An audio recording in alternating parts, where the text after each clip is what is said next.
በስመ አብ ወወልድ ወመንፈስ ቅዱስ አሃዱ አምላክ አሜን።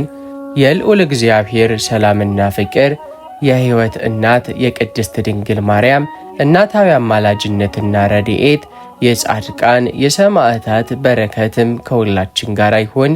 ውድና የተከበራቸው የፍኖተ ኤማሁስ ቻናል ቤተሰቦች በጾም በጸሎትና በሱባኤ ላይ ለምትገኙ የእመቤታችን ወዳጆች ሁሉ እንኳን ለነሐሴ 7 ቀን የእመቤታችን የቅድስት ድንግል ማርያም ታላቅ የጽንሰት በዓል በሰላምና በጤና አደረሳችሁ አደረሰን።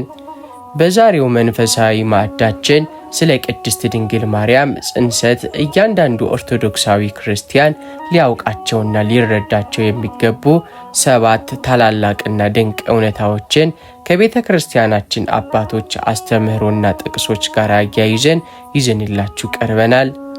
ይህንን ቪዲዮ እስከ መጨረሻው በመከታተል የመንፈሳዊ ዕውቀትና የበረከቱም ተካፋይ እንድትሆኑ በፍቅር እንጋብዛችኋለን።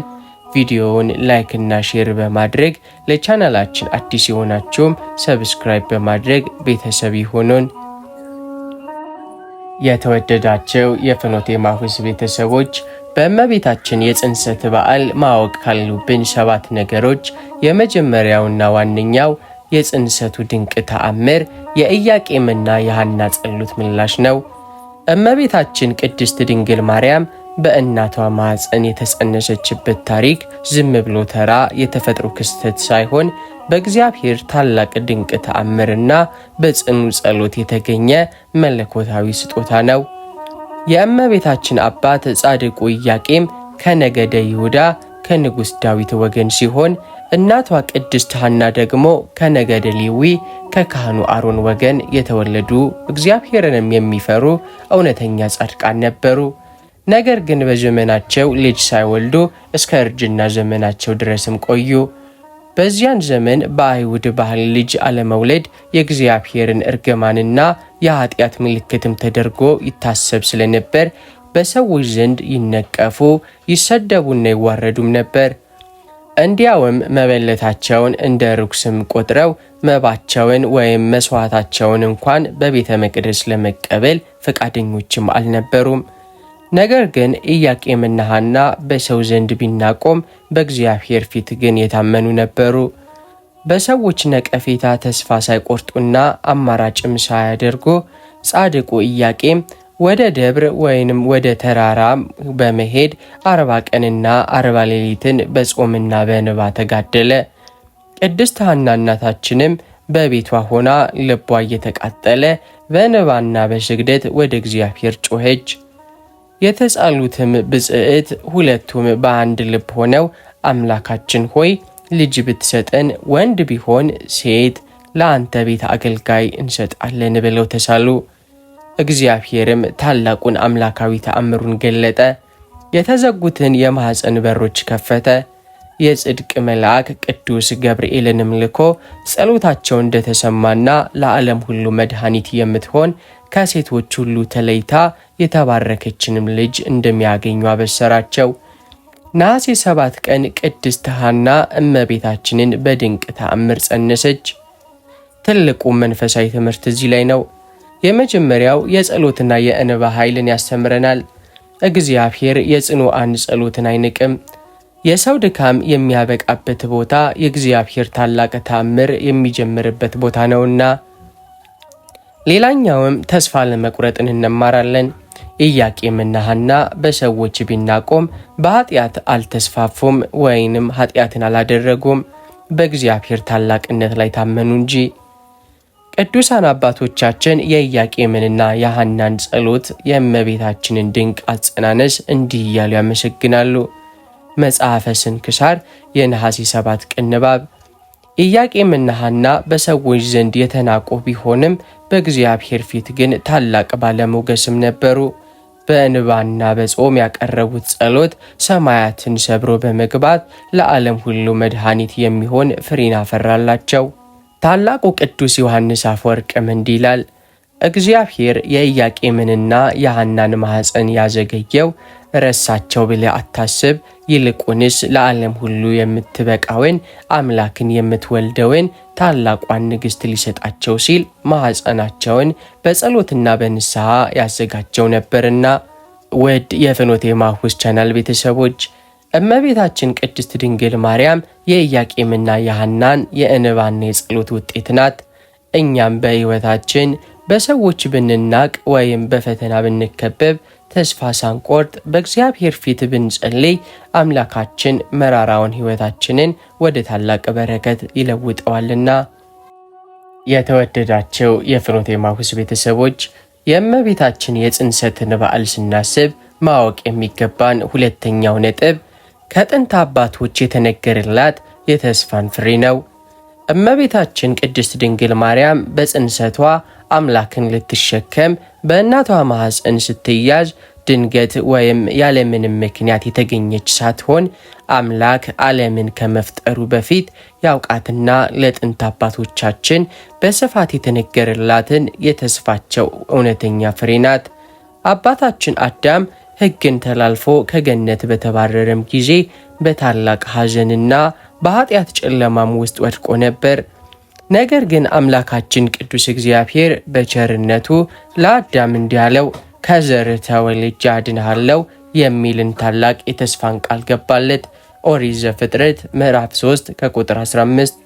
ያቺ ለአዳም የተሰጠችው የተስፋ ቃል ኪዳን ፍሬ አምላክ ሰው ሆኖ የሚወለድባት ማደሪያም ደግሞ ቅድስት ድንግል ማርያም ናት።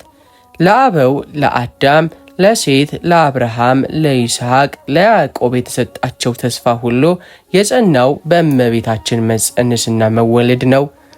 ለአብርሃም የተሰጠው ተስፋ በዘር የምድር አሕዛብ ሁሉ ይባረካሉ። ኦሪት ዘፍጥረት ምዕራፍ 22 ከቁጥር 18 ላይ የተባለው የዓለም ሁሉ በረከት የሆነው ክርስቶስ የተገኘባት እመቤታችን የዚያች የተስፋ ቃል ፍሬ ስለሆነች ነው። ለዳዊት የተሰጠውን መሐላ ከወገብ ፍሬ በዙፋን ላይ አቀነጥሳለሁ መዝሙር 131 ከቁጥር 11 ተብሎም የተነገረው በሥጋ ከዳዊት ዘር የተገኘችው የእመቤታችን መጸነስና መወለድ ነው። ስለዚህ የእመቤታችን የጽንሰቷ በዓል የሰው ልጅ ለ5500 ዘመናት ሲጠባበቀው የነበረው የተስፋ ብርሃን እውን መሆን የጀመረበት ታላቅ ቀን ነው። ታላቁ መንፈሳዊ ትምህርታችን እዚህ ላይ ነው። የመጀመሪያው የእግዚአብሔርን ታማኝነት እናያለን። እግዚአብሔር ለአባቶቻችን የገባውን ቃል ኪዳን አይረሳም። በዘመናት መካከል የተናገረው ተስፋን ሁሉ በእመቤታችን መጸነስ ፍጻሜ ማገኘ። ሁለተኛውም የድኅነታችን መጀመሪያ ስለሆነ የሰው ልጅ ከኃጢአትና ከእርግማን ነፃ ይወጣበት ዘንድ የተዘጋጀው የመጀመሪያዋ የተስፋ በር እመቤታችን ቅድስት ድንግል ማርያም ናት። ቅዱሳን አባቶቻችን እመቤታችን የአባቶችን የተስፋ ፍሬ መሆኗን እንዲህ ሲሉ አመስግነዋል።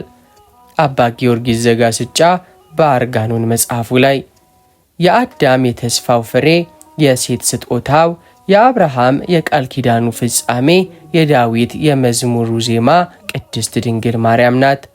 እሷ በእናቷ ማኅፀን ስትጸነስ የአባቶች ተስፋ እውን ሆነ፣ የዓለምም ድኅነት መሠረት ተጣለ። ቅዱስ ያሬድም እንዲህ ሲል ያመሰግናል። ተስፋሆሙ ለአበዊነ፣ ለአባቶቻችን ተስፋቸው፣ ለነቢያት ትንቢታቸው፣ ለሐዋርያት ስብከታቸው ድንግል ማርያም ናት። ውድ የፍኖተ ኤማሁስ ቻናል ቤተሰቦች እመቤታችን ቅድስት ድንግል ማርያም አባቶቻችን በጨለማ ውስጥ ሆነው በጉጉት ሲጠባበቋት የነበረችው የብርሃን ፍሬ ናት። የጽንሰቷ በዓል እግዚአብሔር ለአባቶቻችን የገባውን የተስፋ ቃል የፈጸመበት ታላቅ የመንፈሳዊ ደስታ ቀን ነው። የተወደዳቸው የፍኖተ ኤማሁስ ቤተሰቦች በእመቤታችን የጽንሰት ቀን ማወቅ የሚገባን ሶስተኛው ነገር በቅድስናና በንጽህና መጸነሷን ከጥንት አበሳ የጠራች ማደሪያ ስለመሆኗ ነው። እመቤታችን ቅድስት ድንግል ማርያም በእናቷ ማኅፀን የተጸነሰችው በከፍተኛ ቅድስና፣ ንጽህናና ልዩ ጥበቃ ነው። ይህም ሊሆን የቻለበት ምክንያት እርሷ የሰማይና የምድርን ፈጣሪ የሆነውን ቅዱሱን አምላክ አክብራና በማኅፀኗም ልትሸከም አስቀድማ የተመረጠች የመለኮት ማደሪያ በመሆኗ ነው። አምላክ ሰውን ለማዳን በሥጋ ከመገለጡ በፊት የቅድስናው ማደሪያ የምትሆን ንጹሕ ማኅፀንን አስቀድሞ አዘጋጀ። የቤተ ክርስቲያናችንም ሊቃውንት እንደሚያስተምሩት እመቤታችን በጽንሰቷ ወቅት እግዚአብሔር አብ አስቀድሞ በረቂቅ ጥበቡ ከመንፈስ ቅዱስ ግብር ሥራ ጋር ጠብቋታል። ስለዚህም እርሷ ከጥንት አበሳ ከአዳም የኃጢአት እርግማንና እድፍ የጠራች በቅድስናም የተለየች ንጽሕት ድንግል ናት። ለዚህም ነው በብሉይ ኪዳን መጻሕፍት ሳይቀር ስለ እርሷ ንጽሕናና ቅድስና በትንቢት በምሳሌ ተነገረው። የተዘጋች ገነት፣ የተከደነች ምንጭ መኃልየ መኃልይ ምዕራፍ 4 ከቁጥር 12 ላይ እመቤታችን የኃጢአት እድፍና የእርግማን እሾህ ያልገባባት ቅድስናዋም የታተመ ንጹሕ ገነት ናት። የተቀደሰች ታቦት በብሉይ ኪዳን ታቦቱ የማይበሰብስ እንጨት ተቀርጾ በወርቅ እንደሚሸፈነው ሁሉ እመቤታችንም አምላክን ለማደር በቅድስና በንጽሕናም የተዘጋጀች እውነተኛዋ የመለኮት ታቦት ናት። ታላቁ መንፈሳዊ ትምህርት እዚህ ላይ ነው። የመጀመሪያው የአምላክ ማደሪያ ንጹሕ መሆን አለበትና እግዚአብሔር የሚያድርበት ቦታ ሁሉ ቅዱስ እንደሆነ ሁሉ ወልደ እግዚአብሔርን በማኅፀኗ የተሸከመችው እመቤታችንም በሁለንተኗ ቅድስትና ንጽሕት ናትና። ሁለተኛው ማወቅ ያለብን መንፈሳዊ ትምህርት ሕይወታችንን ማጽዳት፣ እኛም ክርስቶስን በልባችንና በሕይወታችን ልንሸከመው ከተመኘን አካላችንን ነፍሳችንን ከኃጢአትና ከእድፍ ልናጸዳ እንደሚገባንም ያስተምረናል። ቅዱሳን አባቶቻችን የእመቤታችንን በቅድስናና በንጽሕና መጸነስ እንዲህ ሲሉ ያመሰግናሉ። ቅዱስ ኤፍሬም ሶርያዊው በእሁድ ውዳሴ ማርያም ላይ ከቅዱሳን ሁሉ ይልቅ ትበልጫለሽ የከበርሽ ድንግል ሆይ የጌታችን የኢየሱስ ክርስቶስ ማደሪያ ለመሆን የተመረጥሽ ንጽሕትና ያለ እድፍ የሆንሽ ማኅፀን ነሽ። ታላቁ ቅዱስ ዮሐንስ አፈወርቅም እንዲህ ይላል፣ የአምላክ እናት ልትሆን የተመረጠችው ማኅፀን ከፀሐይ ብርሃን ይልቅ የጠራች ከሰማያት ይልቅ የሰፋችና ከኃጢአት እርግማን ሁሉ የተለየች ቅድስት ናት። መጽሐፈ መኃልየ መኃልይ ምዕራፍ 4 ከቁጥር 7 ላይ ወዳጄ ሆይ ሁለንተናሽ ውብ ነው፣ ምንም ነውር የለብሽም ይለናል። ውድ የፍኖተ ኤማሁስ ቤተሰቦች እመቤታችን ቅድስት ድንግል ማርያም በጽንሰቷም በልደቷም በሕይወቷም ሁሉ ከኃጢአትና ከእድፍ የጠራች ንጹሕ ማደሪያ ናት። አምላክን ለማደር የበቃቸው የጽድቅ ታቦታችን በታላቅ አክብሮትና ምስጋና እናስባታለን። የተወደዳቸው የፍኖተ ኤማሁስ ቤተሰቦች የእመቤታችን የጽንሰት በዓል ስናስብ ማወቅ የሚገባን አራተኛውና ዋነኛው ነገር የሰው ልጅ ድህነት መዳን መጀመሪያ ስለመሆኗ ነው። እመቤታችን ቅድስት ድንግል ማርያም በእናቷ በቅድስት ሐና ማኅፀን የተጸነሰችበት ቀን የሰው ልጅ የድህነት ወይም የመዳን ታሪክ መጀመሪያና መሠረት ነው። አባታችን አዳም ሕጉን ተላልፎ ኃጢአት በሠራ ጊዜ ከእግዚአብሔር ጋር ያለው አንድነት ተቋረጠ። በሰው ልጅ ሁሉ ላይ የሞትና የእርግማን ፍርድም ተፈረደበት። የሰው ልጅ ለ5500 ዘመናት በኃጢአትና በዲያብሎስ ባርነት ጨለማ ውስጥም ሲማቅቅ ኖረ። ነገር ግን አምላካችን ቅዱስ እግዚአብሔር ሰውን ለመታደግና ለማዳንም ያዘጋጀው ታላቅ የመዳን መንገድ የተጀመረው በእመቤታችን መጸነስ ነው። እመቤታችን ባትጸንስና ባትወለድ ኖሮ አምላክ ሰው የሚሆንበት ንጹሕ ሥጋና ደም አይገኝም ነበር። አምላክ ሰው ካልሆነ ደግሞ የሰው ልጅ ከኃጢአትና ከሞት እርግማን ነፃ ሊወጣ አይችልም ነበር። ስለዚህም የጽንሰቷ በዓል የድህነታችን መጀመሪያ፣ የጠፋነው አዳምና ሔዋን ወደ ቀደመ ሕይወታችን የምንመለስበት የብርሃን በርም የተከፈተበት ታላቅ ቀን ነው።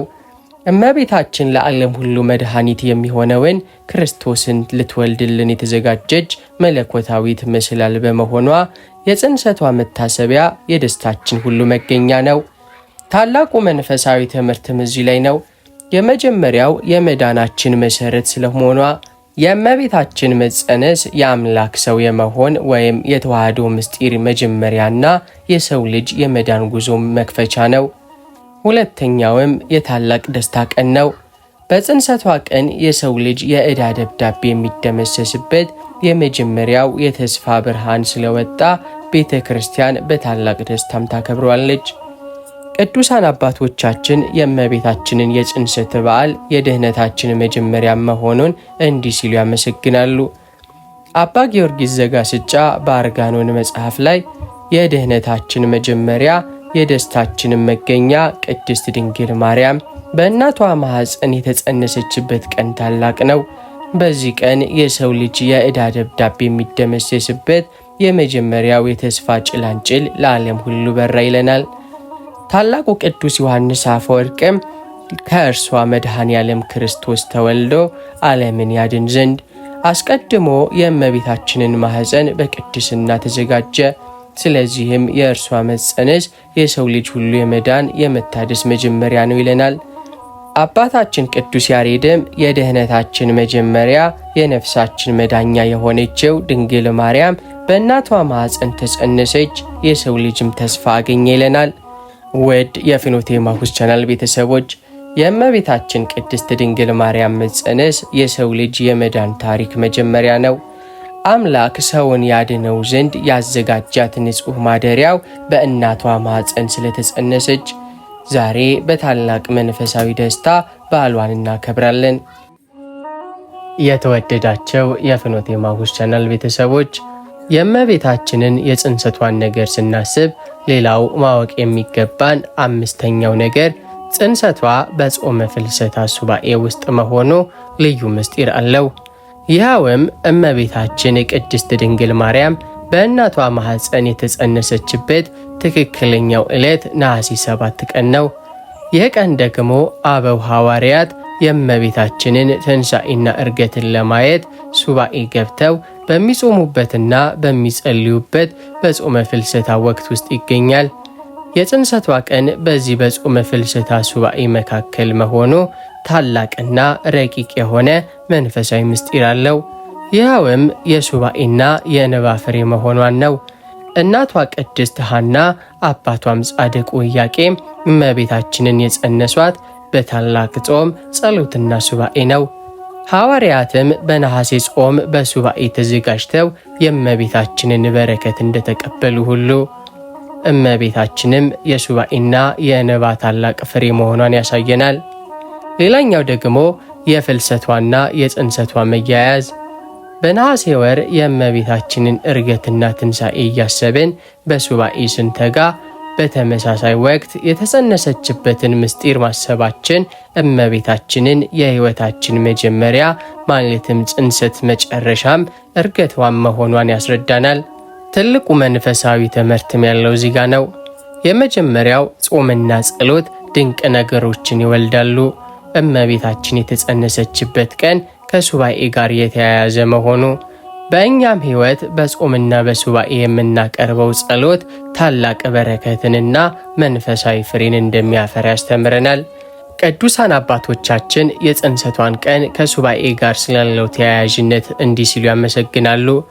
አባ ጊዮርጊስ ዘጋስጫ በአርጋኖን መጽሐፉ ላይ በጾምና በጸሎት የተጸነሰችው ድንግል በጾምና በሱባኤ መካከል መታሰቢያዋ ሆነ። እርሷ የጻድቃን የጸሎታቸው ምላሽ የሱባኤያቸውም ታላቅ በረከት ናት ይሉናል። ውድ የፍኖተ ኤማሁስ ቤተሰቦች የእመቤታችንን ቅድስት ድንግል ማርያም የጽንሰት በዓል በጾመ ፍልሰታ ሱባኤ ውስጥ በመሆኑ የጸሎትና የሱባኤ ታላቅ ኃይልም ያሳየናል። የተወደዳቸው የፍኖተ ኤማሁስ ቻናል ቤተሰቦች በእመቤታችን የጽንሰት ቀን ማወቅ የሚገባን ስድስተኛው ነጥብ ቅድስት ሐና ለሴቶች ሁሉ የጸሎትና የትዕግስት አብነት ናት። በእመቤታችን የጽንሰት በዓል ቀን ልናስበውና ልንማረው የሚገባን ስድስተኛው መሠረታዊ ነገር የቅድስት ሐናን አርያነትና ታላቅ መንፈሳዊ ጥንካሬ ነው። ቅድስት ሐና ለእናቶች ለእህቶችና ለክርስቲያኖች ሁሉ የታላቅ የጸሎት የትዕግስትና የእምነት አብነት ናት። በዘመኗ መካነ በመሆኗ ምክንያት ከሰዎች ይደርስባት የነበረውን ዘለፋ፣ ስድብና ማዋረድም ቀላል አልነበረም። የቅርብ ወዳጆቿና የአካባቢው ሰዎች በእግዚአብሔር የተረገመች እያሉ ይነቅፏት ነበር። ሆኖም ቅድስት ሐና አልተበሳጨችም ወይም አላማረረችም። በደረሰባት ስድብና መዋረድ ምክንያት አማራጭ ዓለማዊ መንገድንም አልፈለገችም። በእግዚአብሔር ላይም አላማረረችም። ሌላኛውም ትዕግስትንና ጸሎትን መረጠች። ችግሯን ወደ ሰዎች ሳይሆን ወደ ሰማዩ አባቷም ወሰደች። በቤቷ ሆና ልቧ እየተቃጠለ በእንባና በስግደት እግዚአብሔርን ተማጸነችው። ጽኑ እምነትም ነበራት። የእግዚአብሔር ፈቃድ ይሁን ብላ በመጠበቋ እግዚአብሔር የመካንነቷን አጥር አፍርሶ ከሴቶች ሁሉ የምትበልጠውን ቅድስት ድንግል ማርያምን ሰጣት። ዛሬም በሕይወታቸው ልጅ አጥተው ለሚጨነቁ፣ በበሽታ በችግር ወይም በሰዎች ስድብና ዘለፋም ለተከበቡ እናቶችና እህቶች ቅድስት ሐና ትልቅ የሕይወት ትምህርት ናት። የተዘጋውን የማኅፀን በር፣ የተዘጋውን የሕይወት በር የሚከፍት እግዚአብሔር በመሆኑ በትዕግስትና በጸሎት መቆየት እንደሚያስፈልግ ታስተምረናለች። ትልቁ መንፈሳዊ ትምህርት ያለው እዚህ ላይ ነው። በትዕግስት መጸለይ። የጸሎት ምላሽ ቢዘገይም እንኳ እግዚአብሔር አይረሳንም። የሚሰጠን በረከት ከምናስበው በላይ ድንቅ ነው። ሌላኛው ደግሞ ሰዎችን አለመስማት፣ የሰዎችን ስድብና ነቀፌታ ወደ ጎን ብሎ ሕይወታችንን በእንባና በጽኑ እምነት ለፈጣሪያችን መስጠት እንደሚገባን ታሳየናለች። ቅዱሳን አባቶቻችን የቅድስት ሐናን ትዕግስትንና ጸሎትን እንዲህ ብለው ያመሰግናሉ። ታላቁ ቅዱስ ዮሐንስ አፈወርቅ የሐናን ትዕግስት ተመልከቱ። በሰዎች ስድብ አልተሸነፈችም፣ በመካንነቷም ተስፋ አልቆረጠችም። ይልቁንስ በእንባ ያቀረበችው ጸሎት የሰማይን ደጅ ከፈተላት። እናቶች ሆይ በችግራችሁ ጊዜ እንደ ሐና በጸሎት ወደ እግዚአብሔር ጩኹ። ውድ የፍኖተ ኤማሁስ ቤተሰቦች ቅድስት ሐና በትዕግስቷና በጸሎቷ መራራውን የሕይወት ፈተና ወደ ታላቅ በረከት ለወጠች። እኛም በፈተናዎቻችን ውስጥ ተስፋ ሳንቆርጥ ወደ አምላካችን ብንጸልይ እግዚአብሔር የሕይወታችንን የተዘጋ በር በድንቅ ታምር ይከፍተዋል። ውድ የፍኖተ ኤማሁስ ቤተሰቦች በእመቤታችን የጽንሰት በዓል ቀን ልናውቀውና ልንተገብረው የሚገባው ሰባተኛውና ዋናው መንፈሳዊ ተግባር የእናታችንን የቅድስት ድንግል ማርያምን እናታዊ አማላጅነትና ቃል ኪዳን በመንፈስ ልንማጸን እንደሚገባን ነው። እመቤታችን ቅድስት ድንግል ማርያም በእናቷ ማኅፀን የተጸነሰችው ለዓለም ሁሉ መድኃኒት የሚሆነውን አምላክ ልትወልድ በመሆኑ እርሷ የኃጢአተኞች መሸሸጊያ፣ የጸሎታችን ፈጣን አቅራቢና የታመኑ ምእመናን እናት ናት። ጌታችን መድኃኔ ዓለም ክርስቶስ በመስቀል ላይ እያለ አባታችን ቅዱስ ዮሐንስን እነኋት እናትህ እንዳለ የዮሐንስ ወንጌል ምዕራፍ 19 ከቁጥር 27 ላይ እመቤታችን የእያንዳንዳችን መንፈሳዊ እናታችን ናት። እግዚአብሔር አምላክ ለእናቱ ለቅድስት ድንግል ማርያም ስምሽን የጠራውን፣ መታሰቢያሽን ያደረገውን፣ በስምሽ የተቸገሩትን የረዳውን፣ በአማላጅነትሽ የታመነውን እምርልሃለሁ ብሎ ታላቅ የምሕረት ቃል ኪዳን ገብቶላታል። ስለዚህ በጽንሰቷ በዓል ቀን በእምነት ወደ እርሷ መቅረብ፣ በሕይወታችን የሚገጥሙንን የኃጢአት፣ የሕመም፣ የጭንቀትና የፈተናን ማዕበሎች ይዛቸው በእናታዊ አማላጅነቷም ተማምነን ወደ እግዚአብሔር ማሳረግ። ሌላኛውም በመንፈሳዊ ሕይወት መታደስ። በዓሏን ስናከብር እንዲሁ በሥጋዊ ደስታ ሳይሆን በንስሐ ታጥበን በቅዳሴና በቅዱስ ቁርባንም ተሳትፈን የእናታችንን ረድኤትና በረከት ልንቀበል ይገባናል። ትልቁ መንፈሳዊ ትምህርት እዚህ ላይ ነው። አማላጅነቷ የማይጠፋ አጥር ነው። በእመቤታችን አማላጅነት የሚታመንና ስሟን የሚጠራ ሰው በፈተናው ቀን ብቻውን አይቆምም።